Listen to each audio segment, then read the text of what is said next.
Before this video begins, make sure to subscribe and turn on notifications so you never miss an upload.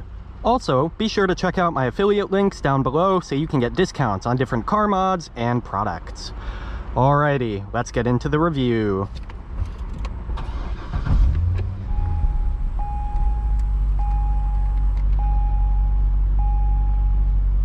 Hello and welcome. Today we're reviewing a 2007 Chevrolet Corvette. I would like to thank Soda Motors in Newport, Rhode Island for allowing me to review, drive, and record with this vehicle. Their link is down below. Alright, so this 2007 Chevy Corvette is finished in black with a red and black leather interior.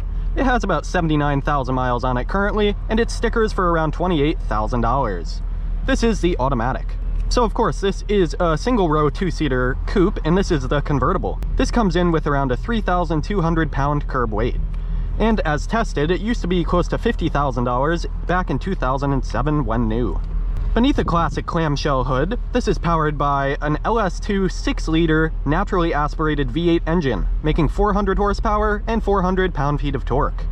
This achieves 0 to 60 in roughly 4.5 seconds. This is mated with a 6-speed shiftable automatic transmission, and of course is a rear-wheel drive model.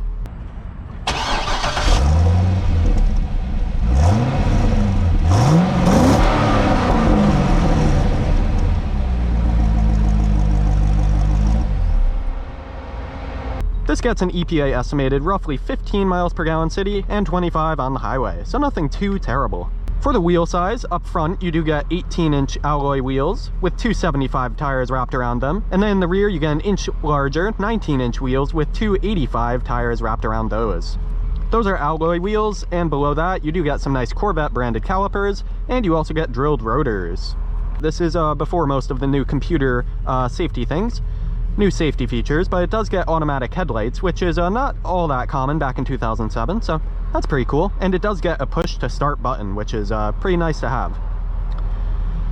So of course, the Corvette is commonly referred to as America's sports car. This is part of the C6 generation, so ranging from 2005 to 2013 model years. This is 174 inches long, 72 inches wide without the mirrors, 49 inches tall, and it does ride on some four-wheel independent suspension. In the rear, you do retain traditional round tail lights, which is great because in the C7 and 8 generations coming after it, there was a lot of controversy from the purists of that they went to rectangular lights, more like a Camaro. So this is the last gen with round tail lights to date. You get some reverse lamps down below that, and a quad tip exhaust, and that sounds pretty good. You get Corvette embossed into the rear bumper. HID xenon headlights up front, which is actually a very modern touch. Many cars don't even have that today. And then you do get proximity sensors for your key fob, which is nice. So if you walk up to this car and unlock it, it'll do so just with the key fob in your pocket. Of course, this Corvette is more performance oriented versus a luxury car, but it does have a lot of great features. And this specific one has just about all the options in the book. And let's have a quick step outside. So for one, you do get electronic door handles on the interior and exterior, so that's a pretty cool touch. Alright, so in the front here, of course, this is a front engine design, unlike the C8. The C8 was the first one to get a mid-engine design for a Corvette, but this retains tradition. So this is finished in, of course, black, gloss black. Then some nice bright chrome wheels. Here are those Corvette emblem brake pads I was talking about, and brake calipers. Over here you do get a functional air vent, which is awesome. It's obviously just a two-seater roadster coupe, and it looks great in my opinion. I definitely love this generation. Looks similar to a C5, but just a bit more chiseled and a bit cleaner overall. Here's a quad tip exhaust. You do get two reverse lights right there, Corvette embossed there, and then back here you do get a little lift gate. We'll check that in just a moment. But yeah, to open these doors, you actually reach in and push on something right there, and there is a manual release down below the to the left of the driver's door well, so that is good, just in case it were to fail. And of course, this is a convertible. It's very, very sleek looking, very minimal design actually. It's just a very low slung, nice sports car. And if we were to open up the trunk, we would do that like so. So there's a button in here next to the gas tank release. and you open it up right here. It's honestly not the worst space, and of course Corvettes are usually owned by boomers and older people. It's kind of known as a midlife crisis car, an amazing car nonetheless. But yeah, you could fit a set of golf clubs back here, and you know, that's the most essential thing for most boomers, so yeah, it works out. And you do get a little bit of an idle sound. It's not very loud, but you could change that with some aftermarket exhaust. Sounds good as is. Here's your fuel tank. And then over here you get the traditional Corvette waterfall, where it just kind of merges in. Alright, so on the interior you do get Bose sound system, so that's very nice. Power mirrors on both sides. You get seat memory for the driver with 2 positions. And right here, of course, is going to be your handle. It's honestly not that bad of an interior for quality. It's padded all the way up here. It's not exactly a luxury, but it's a pretty decent fit and finish. It's a GM product. It's not trying to be ultra luxury, but it really is decent in my opinion. Then here's your shifter over here. This is going to be a 6-speed shifter. You do go all the way down and you get sport mode, where you can activate your wheel mounted paddles. So these are like BMW paddles, where you go out to downshift on both sides and in to upshift. So that's pretty cool. Then for your steering wheel, it's pretty basic.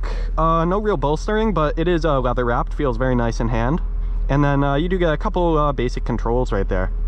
For your gauges, it's going to be all analog. But yeah, they're very timeless looking in my opinion. I think they look very nice. Similar to a C5, just a bit more modernized.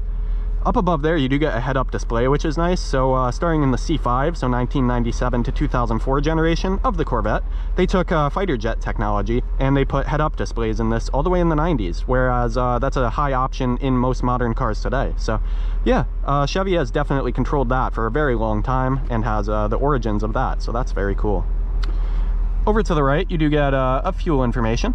You get some more gauge information, trip, option, and of course a reset button. Then over here, you do get just some basic buttons. And then over here, just a few more controls. Also for your lights, of course, are over there. And your convertible option is going to be right down here. Then in the center, it's pretty basic, but it actually does have an infotainment system, so that's very nice to have. It does have dual zone automatic climate control. It does have 2 competent cup holders, which is nice. A lot of sports cars disregard that, but luckily Corvette kept that.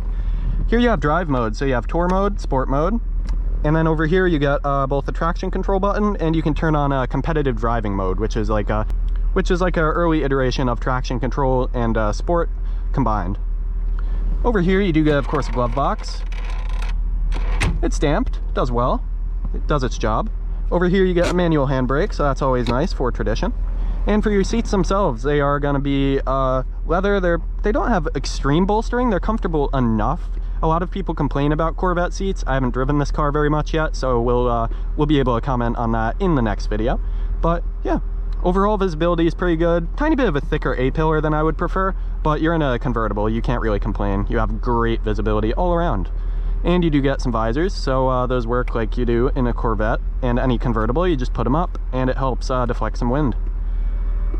And yeah, overall, I also do have a little bit more storage room. Nothing too much in here. This is a 2-seater, but you get another 12 volt and a little bit of storage right there. And you do get another 12 volt just inside of here, and a little storage cubby. So yeah, it's that's gonna be most of it for this Corvette. It's of course just a 2-seater, so I don't have as much to comment about, but I think the fit and finish is appropriately well done. And yeah, the AC of course works, everything works, has dual zone auto, which is a little early on 2007, so that's good. And this gen came in 2005, so you can think of it as that as well. Overall, seating position is pretty sporty.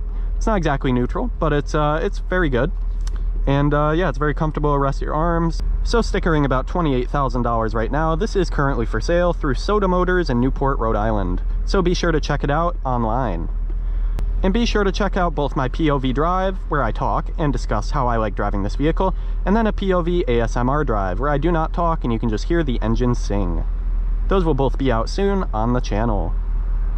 Thank you very much for watching, and take care.